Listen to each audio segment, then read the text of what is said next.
Hey pups and peeps, Angie Woods with Dog Psychology 101. Today we're going to talk about the difference between work and vacation. I bet that rings true for you. How do dogs earn a living? No kibble in the bowl out in the wild. Dogs actually are scavengers and they work for a living. They go looking from garbage can to garbage can, or maybe hope the grandma throws something out for them. So I believe in a structured walk first that involves their brain and connection to you. And then we should be able to take our dogs off a leash and let them have freedom. Both sides of the leash are super important. So let's go see how we do it.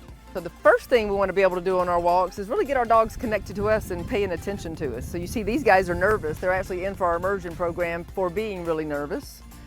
And nervous dogs actually build their confidence through you. Do they feel like you're going to protect them? Or are you going to let people molest them when you're out for your walk? So everybody in America wants to come and touch your dog. I'm a real big proponent of people not touching your dog, at least in the beginning. Not until the dog is comfortable with it and not nervous about the new person. Until then, we should just wait.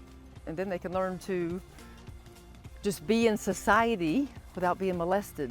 So I mentioned this a lot. In Europe, dogs are everywhere. They can be off leash with their pet parents. They follow them through the crowds. The biggest difference that helps create that is that Europeans don't ask to pet your dog. So they're not taught to be disconnected from you at any time when you're in public. So this way, we can see, and if you see Winston, he checks in with me a lot. Your leash should be loose, and everybody should be relaxed. Something I want to point out is their ears. And if we notice, once we get Winston's, there we go. When they're with me, if they're paying attention to me, their ears are going to be tucked back a little bit. This is what I'm looking for. This means we are together. If your dog is walking with their ears straight up all the time, they're in hunting mode. They're in alert. They're looking for something. They're worried about something. They want to bark at something, but it means they're not with you. And if you feel like that is a problem, then go back to how to stop your dog from pulling videos so you can learn how to get a really good connection between you and your dog.